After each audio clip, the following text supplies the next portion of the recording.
Reading stories എന്ന Malayalam YouTube ചാനലിലേക്ക് എല്ലാവർക്കും സ്വാഗതം. നിങ്ങൾ ഇന്ന് കേൾക്കാൻ പോകുന്നത് പ്രൊഫസർ വിനോദ് എഴുതിയ ക്രൈം ത്രില്ലർ നോവലായ ബ്ലഡ് മാജിക്. നോവലിന്റെ തുടക്കത്തിൽ തന്നെ പറയട്ടെ, ആരും ലൈക്ക് ചെയ്യാനും ഒന്ന് ഹൈപ്പ് കൊടുക്കാനും മറക്കരുതേ. കേൾക്കാം. 2009 നവംബർ 17 രാത്രി അമേരിക്കയിലെ ന്യൂ പ്രസ് അസോസിയേഷന്റെ ഏറ്റവും പുതിയ ചാനലായ അനഹോവ ന്യൂസ് കോമിന്റെ അന്ന് രാത്രി 7:30 പ്രത്യേക വാർത്താ ബുള്ളറ്റിനിൽ വളരെ അമ്പരപ്പുളവാക്കുന്നതും ഞെട്ടിപ്പിക്കുന്നതുമായ ഒരു അപൂർവ വാർത്ത വന്നു. ഏതാണ്ട് അരമണിക്കൂറിന് മുമ്പ് തലസ്ഥാന നഗരമായ വാഷിംഗ്ടണിലെ ഏറ്റവും തിരക്കുള്ള റോസ് വ്യൂ ആർക്കേഡിന് മുന്നിൽ ഒരു ഭീകര മനുഷ്യൻ പ്രത്യക്ഷപ്പെട്ടതായും ഡ്രാക്കുള സിനിമയിലെ ഡ്രാക്കുള പ്രഭുവിനെ പോലെ അത്യന്തം ഭീകരമുഖത്തോടു കൂടിയ ആ ഭീകര മനുഷ്യനെ കണ്ടവരൊക്കെ ആ സെക്കൻഡിൽ തന്നെ ബോധരഹിതനായെന്നും ചിലർ ഹൃദയസ്തംഭനം വരെ ഉണ്ടായി ഹോസ്പിറ്റലിലാണെന്നുമുള്ള പേടിപ്പെടുത്തുന്ന വാർത്ത. ഫ്ളാറ്റിലെ തന്റെ സ്വീകരണ മുറിയിലിരുന്ന് പ്രസ്തുത ടെലിവിഷൻ വാർത്ത ശ്രദ്ധിച്ചതും നീരജ തമ്പി ഞെട്ടലോടെ ചാടി എണീറ്റു. ടിവിയുടെ വോള്യൂം സ്ലോവിലാക്കിയിട്ട് അവൾ ആ മാത്രയിൽ തന്നെ തന്റെ പത്ര ഓഫീസുമായി ബന്ധപ്പെട്ടു.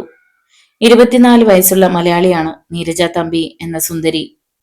ന്യൂയോർക്ക് ടൈംസ് പ്രഭാത ദിനപത്രത്തിലെ അതിപ്രഗത്ഭയായ ഇൻവെസ്റ്റിഗേറ്റീവ് ജേർണലിസ്റ്റ്. നീരജയുടെ മാതാപിതാക്കൾ ഓസ്ട്രേലിയയിൽ ഡോക്ടേഴ്സ് ആണ്. 2 മാസം മുമ്പ് വരെ അവരും അമേരിക്കയിലായിരുന്നു. പെട്ടെന്ന് ഓസ്ട്രേലിയയിലേക്ക് മികച്ച ക്ഷണം ലഭിച്ചപ്പോൾ അങ്ങോട്ട് പോവുകയായിരുന്നു. നീരജയ്ക്ക് അത്ര വേഗത്തിൽ ജോലി ഉപേക്ഷിച്ച് ഗാർഡിയൻസിനോടൊപ്പം പോകാൻ ചില ബുദ്ധിമുട്ടുകൾ ഉണ്ടായിരുന്നു. അതുകൊണ്ട് നിർബന്ധപൂർവം അമേരിക്കയിൽ തങ്ങുകയായിരുന്നു. എങ്കിലും 3 മാസത്തിലധികം അവൾ ഇവിടെ ഉണ്ടാകില്ല. ഓസ്ട്രേലിയയിൽ പേരൻസിന്റെ ഹോസ്പിറ്റലിനടുത്ത് തന്നെയുള്ള പ്രമുഖ പത്രസ്ഥാപനത്തിൽ ഉദ്യോഗം ഏതാണ്ട് 90% ശരിയായിട്ടുണ്ടെന്ന് പറഞ്ഞ് ഉച്ചയ്ക്ക് അമ്മ ഡോക്ടർ സുലോചന തമ്പിയുടെ അടിയന്തര കോള് വന്നിരുന്നു നീരജയ്ക്ക്. എങ്കിൽ പിന്നെ 3 മാസം തികയാൻ നോക്കണ്ട എന്ന് നീരജ കുറച്ചു മുമ്പ് വരെ വിചാരിക്കുകയും ചെയ്തു. പക്ഷേ ഹലോ, ഗുഡ് ഈവനിങ് സർ. ഓഫീസിൽ ഫോൺ എടുത്തതും നീരജ് പറഞ്ഞു. Very good evening. മറുതലയ്ക്കൽ ന്യൂയോർക്ക് ടൈംസിന്റെ എഡിറ്റർ ഇൻചാർജ് വഹിക്കുന്ന കോഴിക്കോട്ടുകാരൻ മോപ്പാസങ് പെരേരയായിരുന്നു. സർ, ഞാൻ നീരജയാണ്, അവൾ തിടുക്കത്തിൽ വ്യക്തമാക്കി. ഓ നീരജ, താനിപ്പോ എവിടുന്ന? എഡിറ്റർ അന്വേഷിച്ചു. സർ, ഞാൻ ഫ്ലാറ്റിലുണ്ട്. വളരെ എമർജൻസി ആയി ഒരു വിവരം അറിയാനാണ് സർ വിളിച്ചത്. അവൾ ഉദ്യോഗം കൊണ്ട് സംസാരത്തിന്റെ വേഗത വർദ്ധിപ്പിച്ചു. വായ് നീരജ. സർ, തെല്ല് മുമ്പ് അഹനോവ ന്യൂസ് ശ്രദ്ധിച്ചിരുന്നു സർ. എന്തായിരുന്നു നീരജ ആ സ്ട്രേഞ്ച് ന്യൂസ്? ഇവിടെ മറ്റു ചില തിരക്കുകളിലാണ് എല്ലാവരും. ടെലിവിഷനുകൾ എല്ലാം തന്നെ ഓഫ് ചെയ്തിരിക്കുക. പെരേരയുടെ സ്വരത്തിൽ ആകാംക്ഷ നിറഞ്ഞു. സർ, അരമണിക്കൂർ മുമ്പ് ഇവിടുത്തെ റോസ് വ്യൂ ആർക്കേഡിന് മുന്നിൽ ഡ്രാക്കുളയെ പോലെ ഒരു ഭീകര മനുഷ്യൻ പ്രത്യക്ഷപ്പെട്ടുവെന്നും ആ മനുഷ്യനെ കണ്ടവരിൽ ചിലർ ഹാർട്ട് അറ്റാക്ക് വന്ന ഹോസ്പിറ്റലായിരുന്നുമെന്നാണ് ന്യൂസ്. നീരജ ശ്വാസം പോലും വിടാതെ വെളിപ്പെടുത്തി. നീരജയുടെ ഫ്ളാറ്റും റോസ് വ്യൂവും തമ്മിൽ 15 കിലോമീറ്ററിനധികം ദൂരവ്യത്യാസമില്ല. നീരജ കണ്ടിട്ടുണ്ടോ ഡ്രാക്കുളയെ? പെട്ടെന്ന് ഇയർപീസിൽ എഡിറ്റർ മോപ്പാസാങ് പെരേരയുടെ പൊട്ടിച്ചിരിയാണ് നീരജ കേട്ടത്. സർ, ആ ചിരി അനവസരത്തിലുള്ളതാണെന്ന് തോന്നിയതിനാൽ നീരജ തെല്ലുച്ചത്തിൽ വിളിച്ചു. ഇതാരുടെയോ ശുദ്ധ തട്ടിപ്പാണ് നീരജ. അല്ലാതെ ഈ അമേരിക്കയിൽ എവിടെയാടോ ഭീകര മനുഷ്യൻ? ഉള്ള ഭീകരന്മാരൊക്കെ നമ്മൾ തന്നെയാ. പക്ഷെ സർ, ആ മനുഷ്യനെ കണ്ടവർക്ക് അറ്റാക്ക് വന്നു എന്നത് അവൾ അർദ്ധോക്തിയിൽ നിർത്തി. അത് ചിലപ്പോ ശരിയായിരിക്കാം നീരജ. മനഃപൂർവ്വം ഭയപ്പെടുത്തണമെന്ന ചിന്തയോടെ ഒരാൾ പെട്ടെന്ന് നമ്മുടെ മുന്നിൽ ഭീകരവേഷമൊക്കെ അണിഞ്ഞു വന്നാ നമ്മളായാലും ഭയപ്പെടില്ലേ? വേണമെങ്കിൽ ഹാർട്ട് അറ്റാക്കും സംഭവിക്കാം. നോ സർ, ഇതിലെന്തോ ഒരു സ്ട്രേഞ്ച് ട്രൂത്ത് ഉള്ളതുപോലെ എനിക്ക് തോന്നുന്നു. ഹേയ് നീരജ, താനിങ്ങനെ ഈ ചെറിയ പ്രശ്നം പോലും ഇൻവെസ്റ്റിഗേറ്റീവ് ജേർണലിസ്റ്റിന്റെ മനോഭാവത്തോടെ സംശയദൃഷ്ടിയോടെ വീക്ഷിക്കാതെ, എന്തായാലും ഞാൻ അഹനോവ ന്യൂസിന്റെ ഓഫീസിൽ വിളിച്ചൊന്ന് അന്വേഷിക്കാം. Thank you sir. ഞാനൊരു 5 മിനിറ്റ് കഴിഞ്ഞ് സാറിനെ കോണ്ടാക്ട് ചെയ്യാം. ഓക്കെ നീരജ. മറുതലയ്ക്കൽ മോപ്പാസാങ് പെരേര ഫോൺ കട്ട് ചെയ്തു. നീരജ ഒരു നിമിഷം ആലോചനയിലാണ്ട് നിന്നിട്ടാണ് റിസീവർ വെച്ച് തിരിഞ്ഞത്. അപ്പോൾ അവളുടെ മുഖത്ത് എന്തൊക്കെയോ സംശയഭാവങ്ങൾ മിന്നിപ്പൊലിയുന്നുണ്ടായിരുന്നു. നീരജ ടി വിയിൽ ശ്രദ്ധിച്ചു. അഹനാവ ന്യൂസ് കോമിൽ വാർത്ത അവസാനിച്ചിരിക്കുന്നു. അവൾ ടി വി ഓഫ് ചെയ്തിട്ട് ചെന്ന് സിറ്റിയിലിരുന്നു. ചുവരിലെ ഘടികാരത്തിൽ ശ്രദ്ധിച്ചപ്പോൾ സമയം 7:45 PM. ഘടികാരത്തിന്റെ മണിക്കൂർ സൂചിയിലേക്ക് തന്നെ ശ്രദ്ധിച്ചിരുന്നു നീരജ തമ്പി. സമയസൂചികയുടെ ടക് ടക് ശബ്ദം ഒഴിച്ചാൽ എങ്ങും പരിപൂർണ ശാന്തത, നിശബ്ദത. ആ സ്വച്ഛശാന്തമായ വേളയിൽ അവളുടെ മനസ്സുണർന്നു. അവളിലെ കുറ്റാന്വേഷക പത്രപ്രവർത്തക സജീവയായി. നീരജ ചാടി എണീറ്റ് ഡ്രസ്സിംഗ് റൂമിലേക്ക് പാഞ്ഞു. നീലക്കണ്ണാടിക്ക് മുന്നിൽ നിന്ന് അണിഞ്ഞിരുന്ന നീല ഗൗൺ ഊരിമാറ്റി ധരിക്കാനായി സൽവാർ കയ്യിലെടുത്തതേയുള്ളൂ. പെട്ടെന്ന് കണ്ണാടിയിൽ തന്റെ നഗ്നരൂപത്തിന്റെ പിൻഭാഗത്ത് വികൃത മുഖത്തോടു കൂടിയ ഒരു ഭീകര മനുഷ്യരൂപം. നടുങ്ങി വിറച്ചുപോയി അവൾ. അതിന്റെ തീക്കട്ട പോലെ ചുവന്ന കണ്ണുകൾ കണ്ണാടിയിലെ തന്റെ നഗ്നതയിൽ ആഴ്ന്നിറങ്ങുന്നു. ഏയ്! അടുത്ത നിമിഷം വല്ലാത്തൊരു ഉൾക്കിടിലത്തോടെ നീരജ തമ്പി വെട്ടിത്തിരിഞ്ഞു. പിന്നിൽ ആരുമില്ലായിരുന്നു. ഛേ! നീരജ കുണ്ഠിതത്തോടെ ശിരസിലടിച്ചു. ഒക്കെ അവളുടെ അപ്പോഴത്തെ മാനസികാവസ്ഥയിൽ തോന്നിയതായിരുന്നു. ഇത്രയേ ഉള്ളൂ നീരജ തമ്പി എന്ന ജേർണലിസ്റ്റിന്റെ മനോധൈര്യം. കഷ്ടം, അതിലേറെ ഷെയിം. ഓർത്തപ്പോൾ നീരജയുടെ ഉള്ളിൽ ചിരിയൂറി. എങ്കിലും അവളുടെ നെഞ്ചിടിപ്പ് താഴ്ന്നിരുന്നില്ല. നീരജ ഷോൾഡർ ബാഗിൽ ക്യാമറയും എടുത്ത് വാതിലടച്ചിറങ്ങി. ആദ്യം മസ്ത ഹോസ്പിറ്റലിലേക്ക്. ലിഫ്റ്റിൽ 7ാം നിലയിൽ നിന്ന് താഴെയെത്തി കാറിൽ കയറി മസ്ത ഹോസ്പിറ്റലിലേക്ക് പുറപ്പെട്ടപ്പോഴും നീരജയുടെ ലിപ്സ്റ്റിക് പുരണ്ട ചുവന്ന ചെഞ്ചുണ്ടിൽ ഒരു കുസൃതി ചിരി മങ്ങാതെ നിന്നു. വസ്ത്രം മാറിയപ്പോൾ തനിക്കുണ്ടായ അബദ്ധമോർത്ത്. എഡിറ്റർ മോപ്പാസാങ് സർ പറഞ്ഞത് എത്ര സത്യം. വാഹനങ്ങൾ നിരത്തിലൂടെ കൂട്ടം കൂട്ടമായി ഒഴുകിക്കൊണ്ടിരിക്കുന്നു. ആ സമയത്തും നീണ്ട 10 വർഷമായി നീരജയും കുടുംബവും അമേരിക്കയിൽ താമസിക്കുന്നു. അതുകൊണ്ട് ഏതാണ്ട് എല്ലായിടവും തന്നെ സുപരിചിതം. അവൾ മെയിൻ റോഡിൽ ഇറങ്ങിയതും കാർ വടക്കോട്ട് പായിച്ചു. അവിടുന്ന് ഏതാണ്ട് 10 കിലോമീറ്റർ ദൂരമുണ്ട് മസ്ത ഹോസ്പിറ്റലിലേക്ക്. നീരജ ഇടം കൈ നീട്ടി കാറിനുള്ളിലെ സ്റ്റീരിയോ പ്രവർത്തിപ്പിച്ചു. പത്മശ്രീ ഡോക്ടർ KJ യേശുദാസിന്റെ ഹരിമുരളീരവം, നീരജയുടെ എപ്പോഴത്തെയും ഫേവറേറ്റ് സോങ്. അവൾ അത് ആസ്വദിച്ചാണ് ഡ്രൈവ് ചെയ്തത്. പക്ഷേ സ്ലോവിലായിരുന്നില്ല അവൾ. ഉയർത്തിവെക്കാത്ത വിൻഡോ ഗ്ലാസിന് മുകളിലൂടെ നനുത്ത മഞ്ഞു പുതഞ്ഞ കാറ്റടിച്ചപ്പോൾ അവളുടെ തോളപ്പത്തിൽ ക്രോപ്പ് ചെയ്തിട്ടിരിക്കുന്ന മുടിയിഴകൾ ഉല്ലാസത്തോടെ ഇളകി തുടിച്ചു. അവക്ക് നല്ല മനസുഖം അനുഭവപ്പെട്ടു. മസ്ത ഹോസ്പിറ്റൽ. പ്രസ് സ്റ്റിക്കർ പതിച്ച കാറ് കവാടം കിടന്ന് അകത്ത് ചെന്നതും ഡ്യൂട്ടിയിലുണ്ടായിരുന്ന സെക്യൂരിറ്റികളുടെ ഒരാൾ ഭവ്യതയോടെ ഓടി വന്നു. അയാൾ അവൾക്ക് കാർ പാർക്ക് ചെയ്യേണ്ട സ്ഥലം കാണിച്ചു കൊടുത്തു. അവൾ അങ്ങോട്ടേക്ക് കയറ്റി കാർ ഒതുക്കി നിർത്തി ഇറങ്ങിയപ്പോൾ സെക്യൂരിറ്റി വീണ്ടും ഓടി വന്നു. അപ്പോഴാണ് അയാൾ കാറിലെ പ്രസ് സ്റ്റിക്കർ കണ്ടതെന്ന് തോന്നുന്നു. അമേരിക്കയിൽ പത്രക്കാരോട് എല്ലാവർക്കും വലിയ ബഹുമാനവും സ്നേഹവുമാണ്. മാത്രമല്ല വാഷിംഗ്ടണിൽ പ്രത്യേകിച്ചും വളരെ പേരുള്ള ഒരു പത്രപ്രവർത്തകയാണ് Neeraja Thampi. Good evening madam. Security അവളെ ആദരവോടെ വിഷ് ചെയ്തു. Very good evening man. Neeraja തിരിച്ചും അഭിവാദ്യം അർപ്പിച്ചു. എന്നിട്ട് തിടുക്കത്തിൽ ഹോസ്പിറ്റലിന്റെ റിസപ്ഷൻ കൗണ്ടറിന് മുന്നിലെത്തി. I'm Neeraja, reporter from New York Times. Neeraja identity card ഉയർത്തി കാണിച്ചു. Good evening madam. റിസപ്ഷനിൽ ഉണ്ടായിരുന്ന യുവതി മന്ദഹാസത്തോടെ എഴുന്നേറ്റു. എന്തായിരുന്നു മാഡത്തിന്റെ ആവശ്യം? അവർ ശുദ്ധ മലയാളത്തിൽ തിരക്കി. മലയാളിയാണോ? നീരജ പുഞ്ചിരിയോടെ ചോദിച്ചു. അല്ല മാഡം, ഇവിടെ വന്നപ്പോ കൂടുതലും മലയാളികളാണ്. അതുകൊണ്ട് ഭാഷ നന്നായി പഠിച്ചു. ഞാൻ സ്പെയിൻകാരിയാണ്.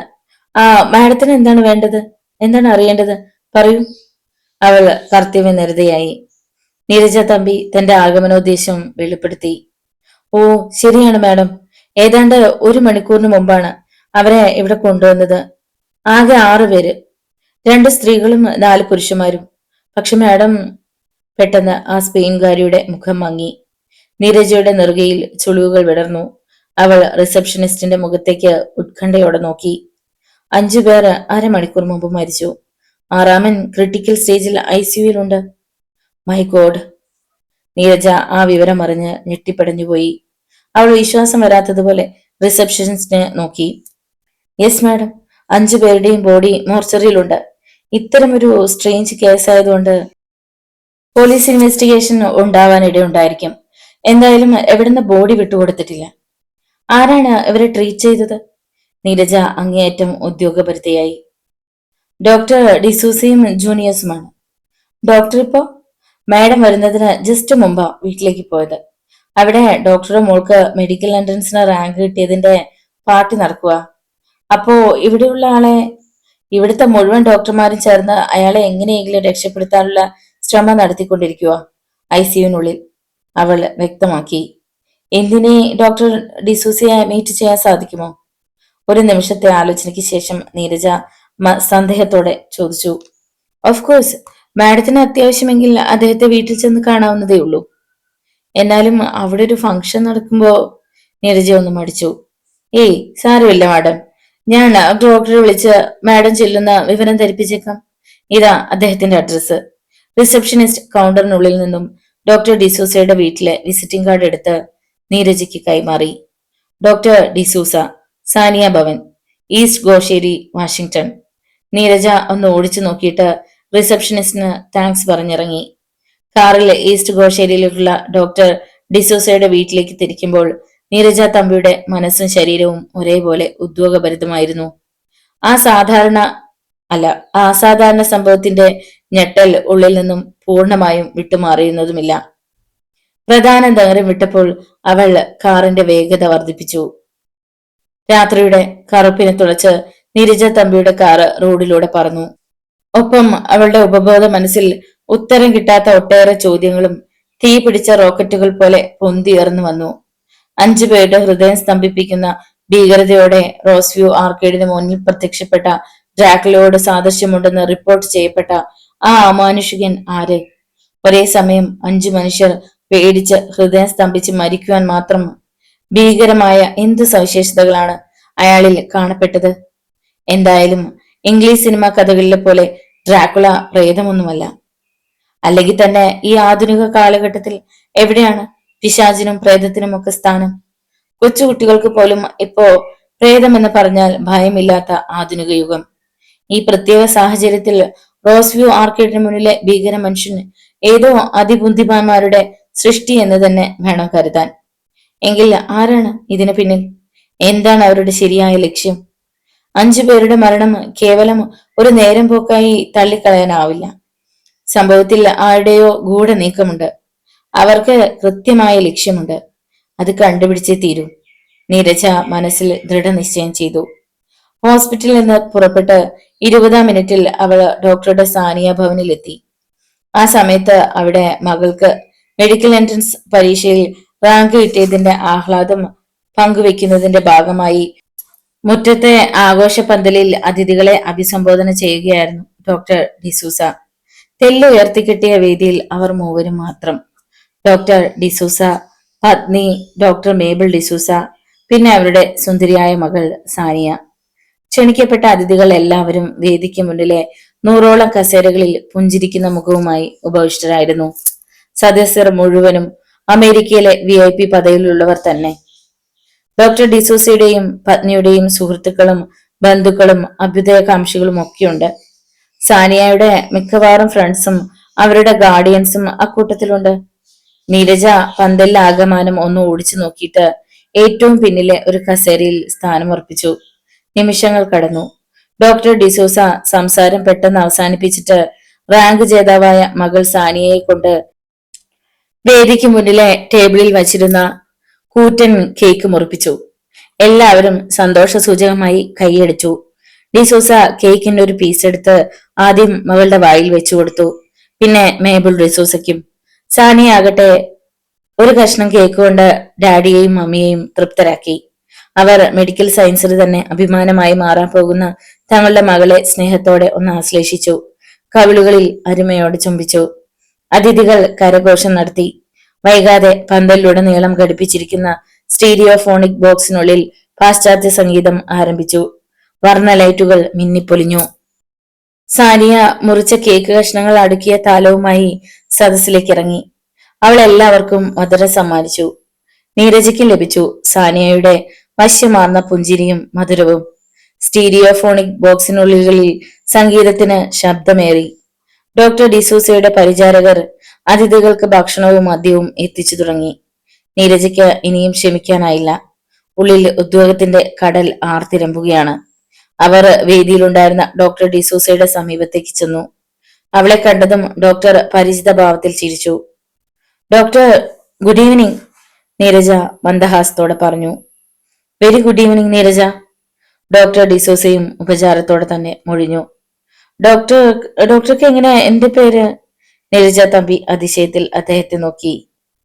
ഇൻവെസ്റ്റിഗേറ്റീവ് ജേർണലിസ്റ്റ് നീരജ തമ്പിയെ അറിയാത്തവരായി ആരുണ്ട് ഈ നഗരത്തിൽ? ഡോക്ടർ ഉറക്കെ ചിരിച്ചു. നീരജയും ആ ചിരിയിൽ പങ്കുചേർന്നു. ആ സൂസൻ, ഇത് നമ്മുടെ യൂണിവേഴ്സിറ്റി ഹോസ്പിറ്റലിൽ ഉണ്ടായിരുന്ന ഡോക്ടർ രാജൻ തമ്പിയുടെ മോൾ, ന്യൂയോർക്ക് ടൈംസിലെ number 1 investigative journalist. Doctor D'Souza പെട്ടെന്ന് പത്നി ഡോക്ടർ മേബിളിന് നീരജയെ പരിചയപ്പെടുത്തി കൊടുത്തു. ഹായ് നീരജ, മേബിൾ അവൾക്ക് കൈ കൊടുത്തു. ഹായ് ഡോക്ടർ, നീരജയും പുഞ്ചിരിയോടെ തന്നെ അവരുടെ കാര്യം ഗ്രഹിച്ചു. എന്നിട്ട് ഡോക്ടർ ഡിസൂസയോട് തന്റെ ആ സമയത്തുള്ള വരവിന്റെ ലക്ഷ്യം അറിയിച്ചു. യെസ് നീരജ, ഞാനാണ് അവരെ 5 പേരെയും പ്രധാനമായും ട്രീറ്റ് ചെയ്തത്. പക്ഷെ രക്ഷിക്കാൻ കഴിഞ്ഞില്ല. ആറാമൻ ഞാൻ ഇങ്ങോട്ട് പോരുമ്പോ വളരെ ക്രിട്ടിക്കൽ സ്റ്റേജിലാണ്. അയാളും മരിക്കുമെന്ന് തന്നെയാണ് എന്റെ മനസ്സ് പറയുന്നത്. ഡോക്ടർ ഡിസോസയുടെ പ്രസന്നമായിരുന്ന മുഖത്ത് നിരാശ പടർന്നത് ഒരു മാത്ര കൊണ്ടായിരുന്നു. ഡോക്ടർ, ആക്ച്വലി അവർക്കൊക്കെ എന്തായിരുന്നു സംഭവിച്ചത്? നീരജ ഗൗരവം കൊണ്ടു. ഹാർട്ട് അറ്റാക്ക്, അതും വളരെ കടുത്ത അവസ്ഥയിൽ. എന്റെ ലൈഫിൽ ആദ്യമായിട്ടാണ് ഒരേപോലെ 5 പേർ ഒരേ സമയത്ത് ഏതോ ഭീകര മനുഷ്യനെ കണ്ടുവെന്ന് പറഞ്ഞ് അറ്റാക്ക് വന്ന് മരിക്കുന്നത്. എന്തായാലും വളരെ വിചിത്രം തന്നെ. ഡോക്ടർ, മരിച്ചവരുടെ ബോഡി? അതാണ് രസം നീരജ, ഡോക്ടർ ഡിസൂസ പതുക്കെ ചിരിച്ചു. ഭീകര മനുഷ്യനെ കണ്ടു മരിച്ചവരാണ് 5 പേരും. കാരണം അപ്പോൾ സംഭവിച്ച കടുത്ത ഹൃദയാഘാതമാണ് അവരുടെ ജീവൻ എടുത്തത്. ഇവരിൽ ഒരാളിൽ നിന്ന് ലഭിച്ച മൊഴിയിൽ നിന്നാണ് സുഹൃത്തുക്കളായ 6 പേരും കൂടി ഒന്നിച്ച് റോസ്വ്യൂ ആർക്കേഡിന് മുന്നിൽ വെച്ച് അതിഭീകരനായ ഒരു മനുഷ്യനെ കണ്ട് ഭയക്കുകയായിരുന്നുവെന്ന് ഞങ്ങൾ അറിയുന്നത്. പക്ഷെ ഇതിലെ യാഥാർത്ഥ്യവും അയാഥാർത്ഥ്യവും ഞങ്ങൾക്ക് അറിയില്ല നീരജ.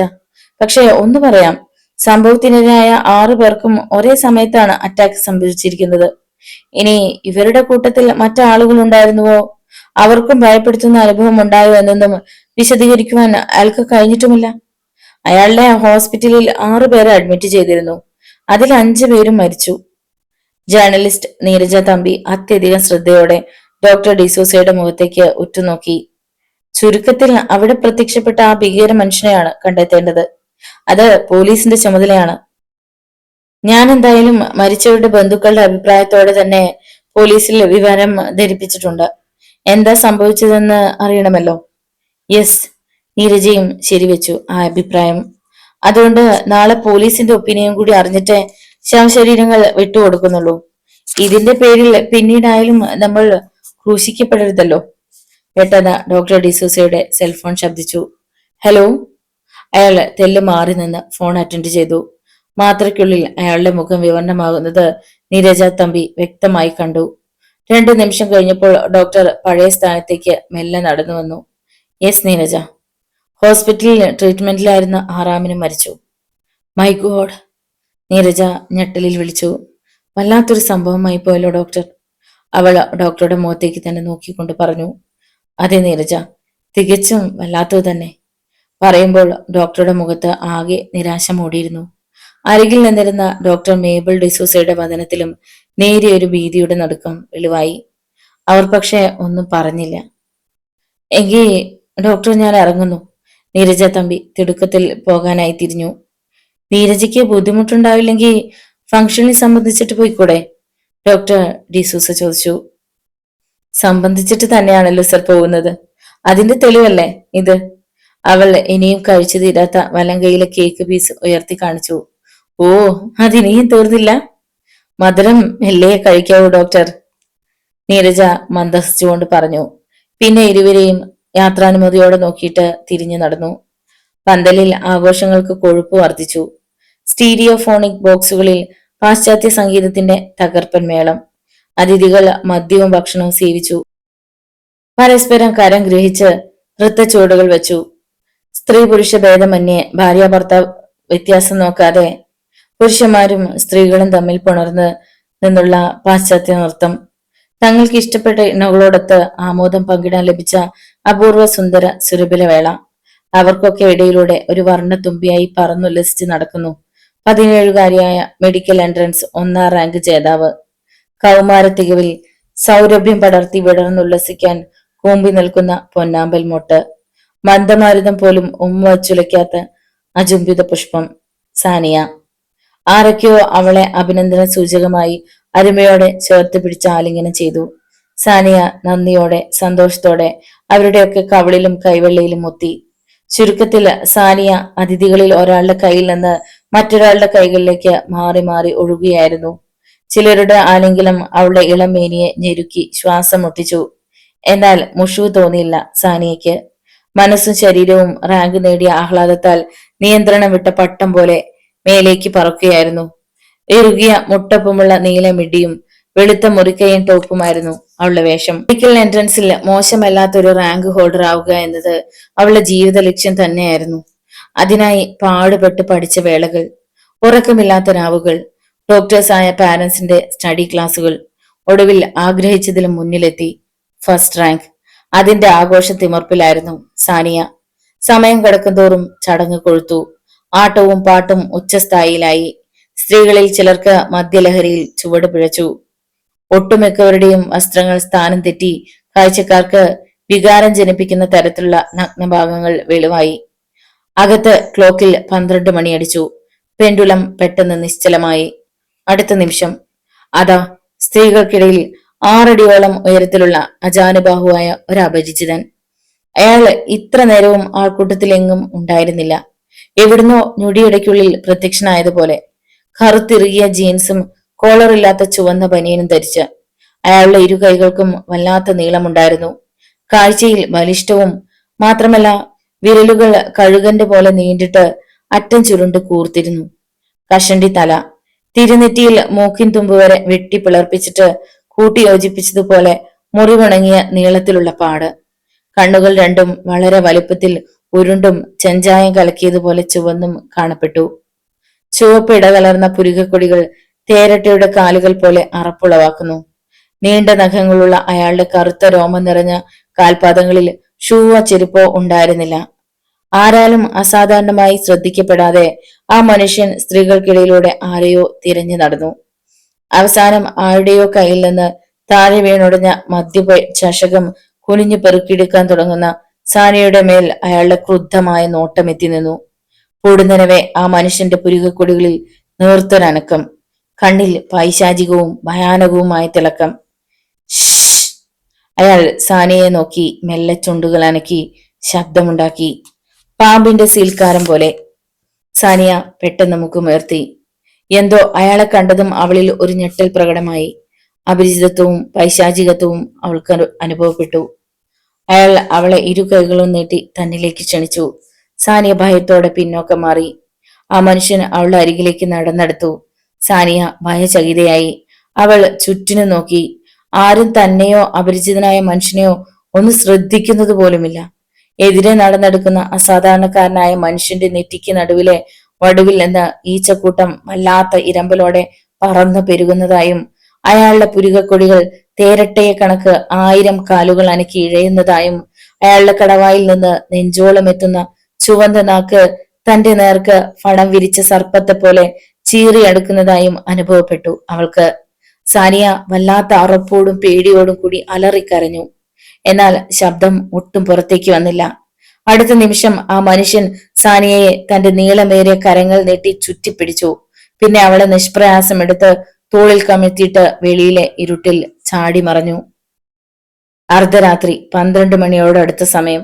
എങ്ങും പൂർണമായ ശാന്തത. പക്ഷെ ഈ ശാന്തതയ്ക്ക് വല്ലാത്തൊരു പൈശാചിക ഭാവം നിഴലിച്ചിരുന്നു. മസ്ത ഹോസ്പിറ്റൽ ഡയറക്ടർ ഡിസൂസ ഒഴികെയുള്ള സീനിയേഴ്സ് മറ്റെല്ലാവരും കോൺഫറൻസ് ഹാളിൽ അടിയന്തരമായി ഒത്തുചേർന്നിരിക്കുന്നു. മെഡിക്കൽ സയൻസിന്റെ അഭിമാന ഭാജകങ്ങളെന്ന് പേര് കേൾപ്പിച്ച 13 ഡോക്ടർമാരിൽ 12 പ്രഗത്ഭർ അടങ്ങിയ സംഘം. 13-ൽ ഒരാൾ ഡോക്ടർ ഡിസൂസയാണ്. ഇവരെ ഈ അസമയത്ത് മീറ്റിംഗ് ഹാളിൽ ഒന്നിക്കുവാൻ പ്രേരിതമാക്കിയ ഏക ഘടകം റോസ് വ്യൂ ആർക്കേഡിന് മുന്നിൽ ഭീകര മനുഷ്യനെ കണ്ട് ഭയന്ന് ഹൃദയാഘാതം മൂലം മസ്തിയിൽ വെച്ച് മരിച്ച ആ മനുഷ്യരുടെ മരണസംബന്ധമായ വിചിത്രത കലർന്ന പ്രമാദ വിഷയം ഒരേ സ്ഥലത്ത് വെച്ച് ഒരേ സമയത്ത് 6 പേർക്ക് ഭയം മൂലമുണ്ടായ ഹൃദയാഘാതം. ശ്രദ്ധേയമായ ചരിത്ര സംഭവം. അവിശ്വസനീയം. എത്ര കിണഞ്ഞു പരിശ്രമിച്ചിട്ടും തങ്ങൾക്ക് അവരിൽ ഒരാളെ പോലും രക്ഷപ്പെടുത്താൻ സാധിച്ചില്ലല്ലോ എന്ന കടുത്ത നിരാശയാണ് 12 ഭിഷുകരന്മാരുടെയും മുഖത്ത് മുഴുവനായും പ്രതിഫലിച്ചു നിന്നത്. മസ്ത ഹോസ്പിറ്റലിലെ കാർഡിയോളജി വിഭാഗം പ്രൊഫസർ ഡോക്ടർ രാമറാവു എന്ന 50കാരൻ അമേരിക്കയിലെ അതിവിദഗ്ധനായ കാർഡിയോളജിസ്റ്റ് ആണ്. 1997 രാജ്യത്തെ ഏറ്റവും മികച്ച ഹാർട്ട് സ്പെഷ്യലിസ്റ്റിനുള്ള ഉന്നത അവാർഡ് വരെ കരസ്ഥമാക്കിയ വ്യക്തി.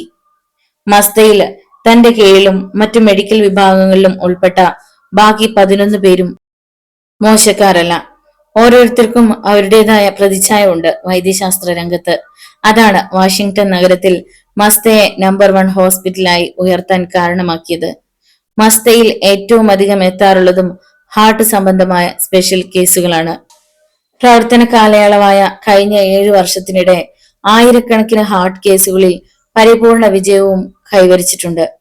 മസ്തയുടെ മുഖമുദ്രയാണ് ഈ നേട്ടങ്ങൾ. പക്ഷെ ഇന്നത്തെ ഈ അസാധാരണ കേസിൽ അവർ ഒന്നടങ്കം പരാജയപ്പെട്ടു പോയി. 6 പേരിൽ ഒരാളുടെ പോലും ജീവൻ നിലനിർത്തുവാനാവാതെ പോയ ദയനീയവും തികച്ചും ദൗർഭാഗ്യകരവുമായ സ്തംഭനാവസ്ഥ. നാളിതുവരെ നിലനിർത്തിപ്പോന്ന ഹോസ്പിറ്റലിന്റെ യശസ്സിന് തന്നെ കളങ്കമേറ്റേക്കാം എന്ന് ഭയപ്പെടാവുന്ന അപൂർവ സംഭവം. ഒരു സാധാരണ ഹാർട്ട് പേഷ്യന്റ് രോഗമൂർധന്യതയിൽ മരണപ്പെടാം. എല്ലാവരെയും വൈദ്യശാസ്ത്രത്തിന് രക്ഷപ്പെടുത്താനും കഴിയില്ല. പക്ഷെ ആ ലാഘവത്തോടെ ഈ കേസിനെ സമീപിക്കുവാനോ വിലയിരുത്തുവാനോ കഴിയുന്നില്ല. അപ്രതീക്ഷിതമായ മാനസിക ഭയത്താൽ ഉണ്ടായ ഹൃദയസ്തംഭനം. അതും 6 പേർക്ക്. കൃത്യം 10:45 അവരുടെ അവസാന പ്രതീക്ഷയായിരുന്ന ആറാമന്റെ ശ്വാസം നിലച്ചത്. എല്ലാ വിഭാഗത്തിലെയും വിദഗ്ധർ ഒന്നിച്ചുണ്ടായിരുന്നു ഐസിയുവിനുള്ളിൽ. പേഷ്യന്റിന് ഏതു വിധത്തിലുള്ള ട്രീറ്റ്മെന്റും സഡൻലി ആയി നൽകുവാനുള്ള പരിപൂർണ തയ്യാറെടുപ്പുകളോടെ, അത്യാധുനിക രക്ഷാക്രമീകരണ സജ്ജീകരണങ്ങളോടെ, അത്യധികമായ കരുതലോടെ. പക്ഷെ എന്നിട്ടും അയാൾ മരിച്ചു. ആരോ ബലമായി തന്നെ മരണത്തിലേക്ക് കൂട്ടിക്കൊണ്ടുപോകുന്നത് പോലെയും മരണത്തെ തിരസ്കരിക്കാൻ ശ്രമിക്കുന്നത് പോലെയുമുള്ള ചില അസാധാരണ ശരീര പ്രതികരണങ്ങൾ മരണവെപ്രാളത്തിൽ അയാളിൽ വല്ലാതെ ദൃശ്യമായിരുന്നു. ഒരുപക്ഷെ തൊട്ടു മുമ്പ് മരിച്ച മറ്റ് 5 പേരുടെ മരണാസന്ന വേളയിലും കാണപ്പെടാത്ത എന്തോ ഒരു സവിശേഷത ഡോക്ടർ രാമറാവ് അടക്കമുള്ള മറ്റു ഡോക്ടേഴ്സിനും തങ്ങളുടെ ഇത്രയും നാളത്തെ നീണ്ട വൈദ്യശാസ്ത്ര ജീവിതത്തിനുമിടയിൽ മറ്റു പലർക്കും ഉണ്ടാവാത്തത് സംഭവിച്ചിട്ടുണ്ട്. പക്ഷെ ഇത്തരത്തിലൊന്ന് ആദ്യമായാണ്. അതുകൊണ്ട് തന്നെ സഹപ്രവർത്തകർക്ക് തമ്മിൽ ഒരു ആശയപ്രകടനത്തിന് പോലും പഴുതുകളില്ലാതെയായി. ഏവർക്കും അമ്പരപ്പോടും വിചിത്രതയോടും കൂടി ഇതൊക്കെ സശ്രദ്ധം വീക്ഷിക്കുവാനേ കഴിഞ്ഞുള്ളൂ. പരിഹാരം തേടാനോ വ്യക്തമായ നിർവചനം കണ്ടെത്താനോ അവർ അപ്രാപ്തരായി. ആറാമന്റെ ശവശരീരം 11 മണിയാകുവാൻ 2 സെക്കൻഡുകൾ ബാക്കി നിൽക്കവേ അയാളുടെ വേണ്ടപ്പെട്ടവരുടെ അനുവാദത്തോടെ തന്നെ ഹോസ്പിറ്റൽ മോർച്ചറിയിലേക്ക് മാറ്റി. പിന്നെ ഡോക്ടർ രാമറാവു അടക്കമുള്ള 12 പേരും മനസ്സിനുള്ളിൽ ഒട്ടേറെ സംശയങ്ങളുമായി നീങ്ങിയത് ഹോസ്പിറ്റലിലെ അതിവിശാലവും 10,000കണക്കിന് പഴയതും പുതിയതും അതിപുരാതനവുമായ മെഡിക്കൽ സയൻസ് സംബന്ധമായ ബൃഹത് ഗ്രന്ഥങ്ങളുടെ വിപുല ശേഖരങ്ങളുള്ള ലൈബ്രറിയിലേക്കാണ്. പരമാവധി 60 മിനിറ്റ്. ഈ വളരെ കുറഞ്ഞ സമയത്തിനിടെ അവർ 12 പേർ 100-ലധികം ഗ്രന്ഥങ്ങൾ പരിശോധിച്ചു. ഏതിലെങ്കിലും മുമ്പ് എന്തെങ്കിലും ഒരിക്കൽ എവിടെയെങ്കിലും ഇത്തരത്തിലുള്ളതോ സാമ്യ സ്വഭാവമുള്ളതോ ആയ കേസ് റിപ്പോർട്ട് ചെയ്യപ്പെട്ടിട്ടുണ്ടോ എന്നറിയുവാനായിരുന്നു മുഖ്യ ലക്ഷ്യം. അതിലും നിശേഷം പരാജയപ്പെട്ടു അവർ. ഇതിനു ശേഷമാണ് സംഭവത്തെക്കുറിച്ച് പഠിക്കുന്നതിനും വിശകലനം ചെയ്യുന്നതിനുമായി ഒരു തുറന്ന ഡിസ്കഷൻ ആയാലോ എന്ന ആശയം രാമറാവുവിന്റെ വിഭാഗത്തിൽപ്പെട്ട ഡോക്ടർ മൈക്കിൾ അദ്ദേഹത്തോട് സൂചിപ്പിക്കുന്നത്. പ്രൊഫസർ ഡോക്ടർ രാമറാവുവും ഇത്തരമൊരു സാധ്യതയെപ്പറ്റി ചിന്തിക്കാതിരുന്നില്ല. പക്ഷെ ഹോസ്പിറ്റൽ ഡയറക്ടറും മരിച്ച 6 പേരെ ട്രീറ്റ് ചെയ്യുന്നതിലും പ്രധാന പങ്ക് വഹിച്ച ഡോക്ടർ ഡിസൂസയുടെ അസാന്നിധ്യത്തിലുള്ള ചർച്ച അദ്ദേഹത്തിന് അനിഷ്ടമാകുമോ എന്ന് പ്രൊഫസർ ശങ്കിച്ചു. എന്നാൽ മറ്റൊരാൾ കൂടി ഇങ്ങനെ ഒരു ആശയം പ്രകടമാക്കിയപ്പോൾ ഡോക്ടർ രാമറാവു ഡയറക്ടറെ ഫോണിൽ വിളിച്ചു. ആറാമന്റെ മരണവിവരവും അടിയന്തര ചർച്ചയുടെ ആലോചന പറ്റിയും അറിയിച്ചു. ഡോക്ടർ ഞെട്ടലോടെയാണ് ഈ വാർത്ത സ്വീകരിച്ചതെങ്കിലും ചർച്ചയ്ക്ക് തന്റെ അസാന്നിധ്യം തടസ്സമാക്കണ്ട എന്ന് പ്രത്യേകം നിർദ്ദേശിച്ചു. ഫംഗ്ഷൻ എത്രയും വേഗം തീർത്ത് താൻ ഉടൻ ഹോസ്പിറ്റലിൽ എത്തുന്നതാണെന്നും ഡയറക്ടർ ഫോണിൽ പറഞ്ഞു. അങ്ങനെയാണ് വളരെ വേഗത്തിൽ എല്ലാവരും മീറ്റിംഗ് ഹാളിൽ സന്നിഹിതരായത്. പക്ഷെ ചർച്ചയുടെ ആരംഭം എവിടെ നിന്നാകണം, എങ്ങനെയാവണം എന്ന ചിന്തയിൽ ഡോക്ടർ രാമറാവു ഒരു മാത്രം സംശയിച്ചു നിന്നു. പിന്നീട് എവിടെയെങ്കിലും തുടങ്ങാം എന്ന തീരുമാനത്തോടെ അദ്ദേഹം എണീറ്റു. സ്വർണ്ണ ഫ്രെയിമുള്ള കണ്ണട അഴിച്ച് മേശപ്പുറത്ത് വെച്ചിട്ട് ചുറ്റും കൂടിയിരിക്കുന്ന ആകാംക്ഷ കലർന്ന മുഖങ്ങളുടെ ഉടമകളായ സഹപ്രവർത്തകരെ ഒന്ന് ഓടിച്ചു നോക്കി. പിന്നെ പതിഞ്ഞ ശബ്ദത്തിൽ തുടങ്ങി. Good evening friends. നമ്മൾ ഈ അസമയത്ത് ഇവിടെ കൂടാനുള്ള പ്രധാന റീസൺ. അടുത്ത വാക്കിനായി അദ്ദേഹം നാവനക്ക് മുമ്പ് കോൺഫറൻസ് ഹാളിന്റെ വാതിൽ അനുവാദം പോലും വാങ്ങിക്കാതെ തള്ളി തുറന്ന് മോർച്ചറിയിൽ ഡ്യൂട്ടിക്കുണ്ടായിരുന്ന അറ്റൻഡർ ഓംപുരി അത്യന്തം ഭയചകിതനായി അകത്തേക്ക് പാഞ്ഞു വന്നു. ഡോക്ടർ! വൃദ്ധനായ ഓംപുരി ഡോക്ടർ രാമറാവുവിനെ നോക്കി നിലവിളിക്കും പോലെ വിളിച്ചു. എന്താണ് ഓംപുരി, തനിക്ക് ഭ്രാന്ത് പിടിച്ചോ? ഡോക്ടർക്ക് അയാളുടെ കടന്നുകയറ്റം ഒട്ടും ഇഷ്ടമായില്ല. ഓംപുരി പക്ഷെ വിറയ്ക്കുന്നുണ്ടായിരുന്നു. അപ്പോൾ അയാൾ എന്തൊക്കെയോ പറയാൻ വേണ്ടി വായു പൊളിച്ചു. പക്ഷെ വർദ്ധിച്ച ഭയാധിക്യം മൂലം ശബ്ദം പുറത്തേക്ക് വന്നില്ല. അയാൾ അത്രയ്ക്കും ഭയാക്രാന്തനായിരുന്നു. ഡോക്ടർ, അവിടെ മോർച്ചറിയിൽ ആ അറ്റാക്ക് വന്ന് മരിച്ചവരുടെ ബോഡിയിൽ നിന്ന്. ബാക്കി പൂർത്തിയാക്കാനാവാതെ ഓംപുരി നിന്ന് കിതച്ചു. ഡോക്ടർ രാമറാവുവും സഹപ്രവർത്തകരും ഒന്നടങ്കം വല്ലാതെ ഭയചകിതനും പരവശനുമായി നിൽക്കുന്ന അറ്റൻഡർ ഓംപുരിയെ മിഴിച്ചു നോക്കി. അയാൾ എന്താണ് വെളിപ്പെടുത്തുവാൻ പോകുന്നതെന്ന് അടക്കാനാവാത്ത ജിജ്ഞാസയോടെ. എന്നാൽ ഓംപുരിയിൽ നിന്നും പിന്നൊന്നും പുറത്തു വന്നില്ല. കിതപ്പും പരവശവും ഭയാധിക്യവും ഒന്നിച്ചനുഭവപ്പെട്ടപ്പോൾ ഓംപുരിക്ക് ശബ്ദം നഷ്ടപ്പെട്ടു. അയാൾ കൈയും കാലുമൊക്കെ ഇളക്കി എന്തൊക്കെയോ ഞരങ്ങിയും മൂളിയും പറഞ്ഞു. ആർക്കും ഒന്നും വ്യക്തമായില്ല. എന്നാലും അയാളുടെ ആംഗ്യഭാഷയിൽ നിന്നും മോർച്ചറിയിൽ എന്തോ ഒന്ന് സംഭവിച്ചുവെന്ന് ഡോക്ടർ രാമറാവുവിന് സഹിതം ബോധ്യമായി. ഓംപുരി! ഡോക്ടർ രാമറാവു പെട്ടെന്ന് കോൺഫറൻസ് ടേബിളിൽ നിന്നും വിട്ട് ഓംപുരിയുടെ സമീപത്തേക്ക് ചെന്നു. ഓംപുരി പെട്ടെന്ന് പ്രൊഫസറുടെ വലതു കൈത്തണ്ടയിൽ കയറി ബലമായി പിടിച്ചു.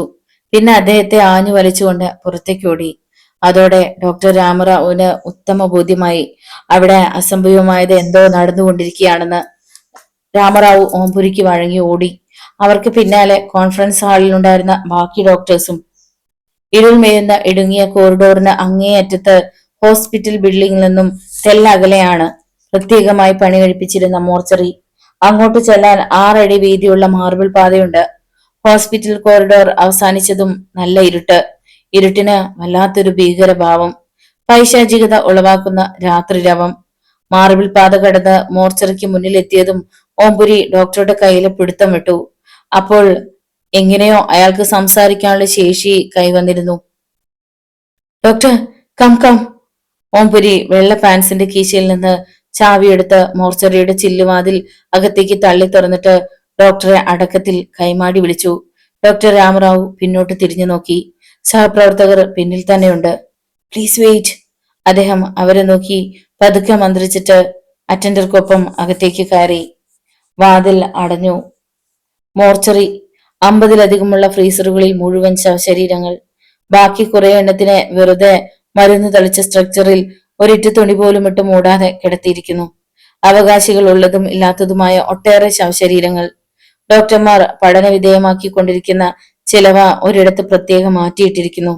അവയിൽ നിന്നൊക്കെയും മനം പുരട്ടുന്ന അസഹനീയമായ ദുർഗന്ധം വമിക്കുന്നുണ്ടായിരുന്നു. അപ്പോൾ ഓംപുരി ഭീതിയോടെ ശവശരീരങ്ങൾക്കിടയിലൂടെ ഒരു പൂച്ചയെ കണക്ക് പമ്മി പതുങ്ങി നീങ്ങി. പിന്നാലെ കർച്ചീഫ് എടുത്ത് മുഖം പൊത്തിപ്പിടിച്ചുകൊണ്ട് ആകാംക്ഷയോടെ ഡോക്ടർ രാമറാവു. സ്ട്രക്ചറിൽ കിടക്കുന്ന പല ശവശരീരങ്ങളുടെയും പല ഭാഗങ്ങൾ ജീർണിച്ചിട്ട് അത്യന്തം ഭീകരത ദ്യോതിപ്പിക്കുന്നു. ചിലതിന്റെ സ്പന്ദനം മറ്റേ കണ്ണുകളിലെ കൃഷ്ണമണികൾ പുറത്തേക്ക് ചാടിത്തള്ളിയ അവസ്ഥയിൽ. ഒന്നിൽ കിടക്കുന്ന ഒരു സ്ത്രീയുടെ ജഡത്തിന്റെ നെഞ്ചിൻ കൂട് തകർത്ത് അതിൽ നിന്നും ആന്തരാവയവങ്ങൾ വാരി വിതർത്തിയിട്ടിരിക്കുന്നു. ഡോക്ടർ പഠന വിധേയമാക്കിയതിന് ശേഷമുള്ള കാഴ്ച. ഓംപുരി ഹാളിന്റെ നടുവിലെ ചതുരത്തുണ്ടിലെ വൈദ്യുത സ്വിച്ച് തപ്പി ലൈറ്റിട്ടു. മോർച്ചറിയിലെങ്ങും പ്രകാശം പരന്നു. ആ നിമിഷം അയാൾ ഭയം പൂണ്ട മുഖത്തോടെ തൊട്ടു വലതുഭാഗത്തേക്ക് വിരൽ ചൂണ്ടി പ്രൊഫസറെ നോക്കി. ഡോക്ടർ രാമറാവു ആകാംക്ഷയോടെ അതിലേറെ ഉത്കണ്ഠയോടെ അങ്ങോട്ട് തിരിഞ്ഞു. നടുങ്ങിപ്പോയി ഡോക്ടർ രാമറാവു. ചുവരിനോട് ചേർത്ത് ഒരേ ക്രമത്തിൽ സ്ട്രക്ചറിൽ വെറുതെ മലർത്തി കിടത്തിയിട്ടിരിക്കുന്ന 6 ശവശരീരങ്ങൾ, 2 സ്ത്രീകളുടെയും 4 പുരുഷന്മാരുടെയും.